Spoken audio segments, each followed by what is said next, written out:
Welcome everybody. Bear Strangler McGee here. Hope you can hear me okay. I like having the music on. We're going to do a Final Fantasy Tactics run here in the Deep Dungeon. This is the Switchback. Um, I got just 3 characters in because that's all we're going to need. Again, this account is one where I've gone through everything and I've received every weapon, including the special weapons you get for clearing it one time and going through it the second time at the poacher stand. The one thing that I haven't done on this account, which you see a lot of tactic accounts that you can do, and I've done them on other accounts, is gone through and raised the base level by lowering the levels and increasing the levels of the characters. There's really a couple different ways that you can do that. I haven't done it just because in this one I started it in the middle of COVID, and I just wanted to get through and clear it once. And then once you get to these other weapons, as you'll see, you really don't need it because you're pretty overpowerful anyway at this level. So we'll get going here. Got some pretty cool creatures we're going to be going against. We're going to here showcase Tame and the power of Tame and what it can do. I'm looking to see one that's either really high, those ones in those levels. If I hit his barrage, which is arguably the single best ability in the game. Oh, I got him hidden down there. 595 and 162. That's going to be really close to killing him. Let's see if this one gets him into the Tame area. So now we have one tamed. He's going to be the focus of all of the other creatures, and so it gives us a huge advantage. That's why I use Tame in anything shooting, because once they get on your side, you have 2 things that you can do. Your singers that are raising levels have someone in order to raise levels. If you get them early enough where they're going to go next, they can hit somebody and then get back over onto your side. In this situation, they're going to be the center of attack for one of these creatures. Now let's see her attack here. The way I have her stat set up is I equip swords with her because she automatically, as a dragonkin, has 2 hands. So the rune blade's going to increase her magic, and the moon blade's going to give her haste. The barrette protects her from all status abilities. The Minerva Bustier status abilities. The Shanta's re-raise, regen. So all characters, I think it's essential at this level to have them with re-raise, regen, and haste. And at that point, so it doesn't really matter what your stats are. You can kind of mess with them for fun. You're going to be able to survive anything except for maybe being petrified. So we'll see what Holy Breath does. If it's close enough to hit, not yet. So with her, I'm not going to dance because it's time consuming. I'm going to wait. I brought him here to be able to poach. So we get him somewhat closer into here. Get right into the mix with him. Can't geomancy, so we do, of course, shout. Just keep pumping him up. That's one of the advantages that him and Ramza have. So this battle will probably go a lot quicker than you think, especially if you tame a couple of them. She's going to be able to tame that dragon, of course. See, he focuses on that. That's one less to come after you. Now we're going to do the same thing. We're going to barrage another one that's in that area. 748. 8, 7. That'll probably kill him. 1 and 5. So this one's technically going next. Let's get this one, see if we can, out of the Morble group. There we go.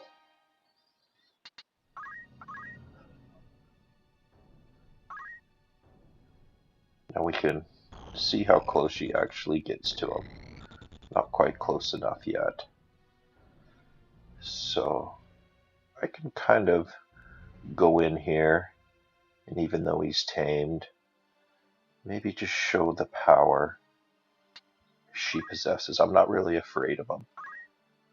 We could go in here, we could go to Dragon, and we could go to Dragon's Charm. Not quite close enough to charm them yet. So we're just going to hit him with the Holy Breath. Try and get a wide swath, that one, and see how many of them we can hit and the damage it does.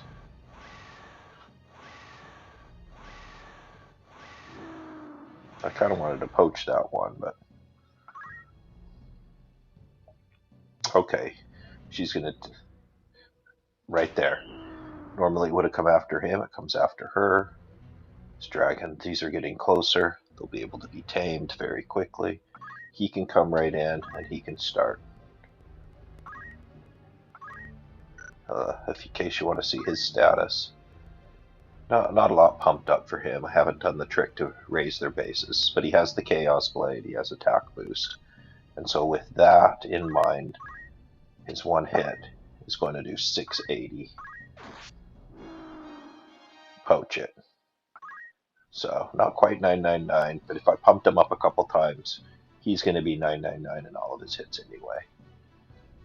I'm going to move him over here into an area where I might be able to tame one of them again. Obviously, time it with the barrage. Kind of make your general calculations. Probably kill him. We'll take, let's see what it does to him.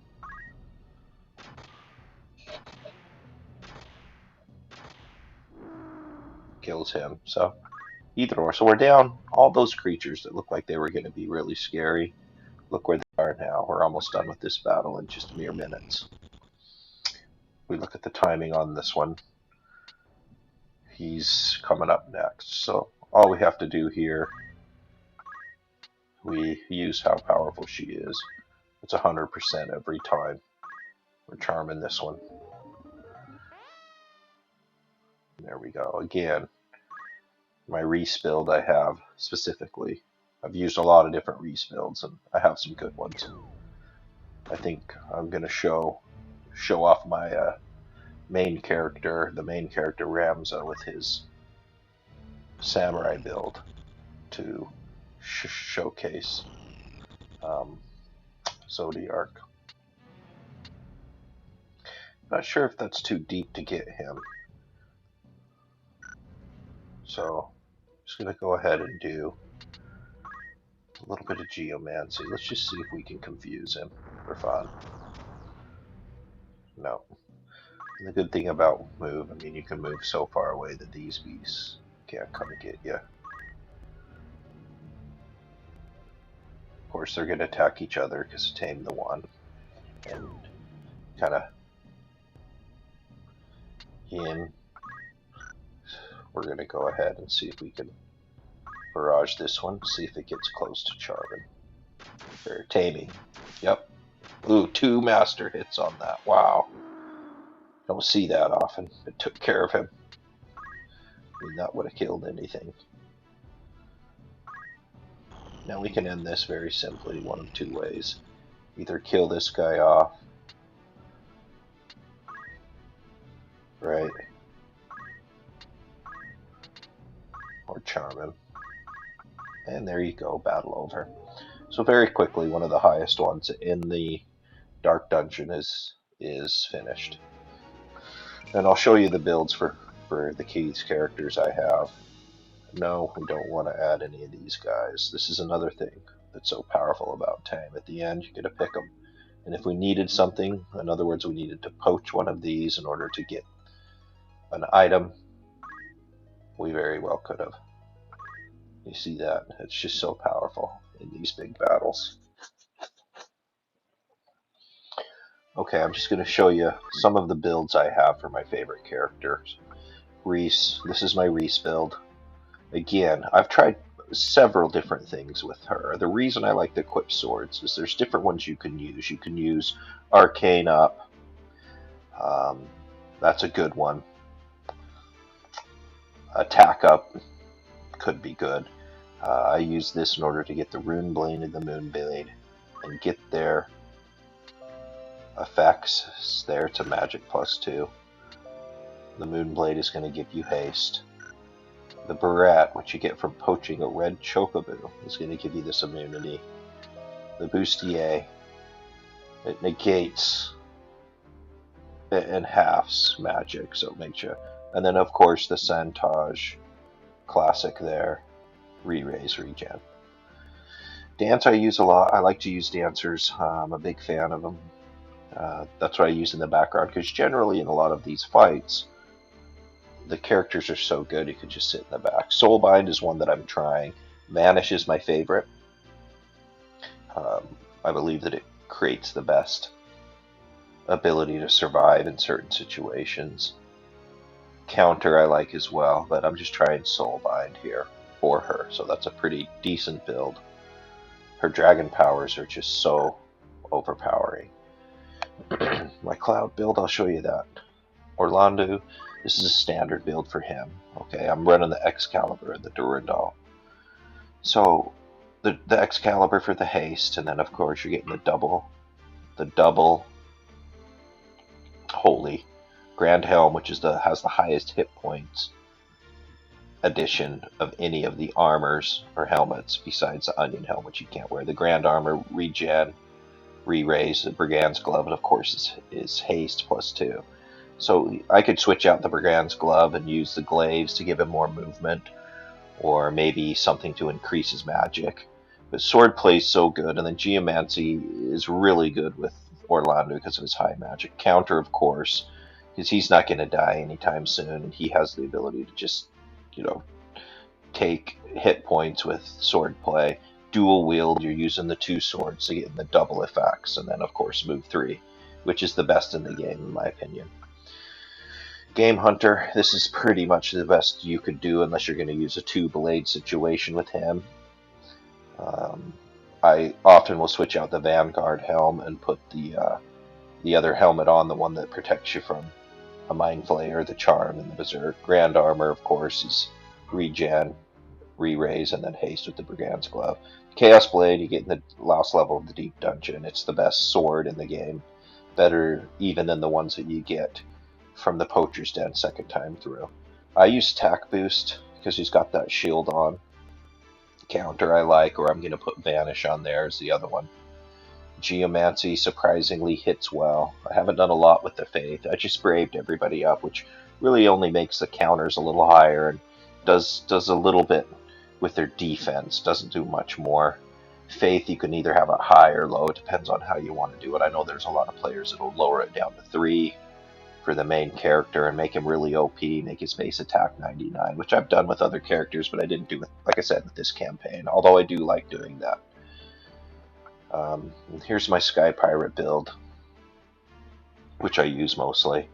Usually I'll have items as the second one, just to save, be able to save somebody that might get petrified, that sort of thing. Piracy is just really powerful. The utility of him is very good. Vanish, of course, I like. You can try different things there. I like it if he gets hit, he's dark, and I can maneuver him anywhere and position him where he needs to be. Tame, as you've seen in this video, how powerful Tame can be. It's one of my favorite ones. There's a bunch you can use there that are good, but Tame, just because the way that it, with him, either hitting regularly with the Fomalhaut or with Barrage on the bigger beast, you could tame every one of them, and that just makes these battles so simple. Alright, I can show you other builds later. I got one for everybody, a couple different ones that I've tried. I think next video I'm going to try and do a build with the main character to emphasize Zodiark, and then try and lay it off in a battle so you can see the power. Alright, thanks for watching. Comments, questions below, I'll be more than happy to answer.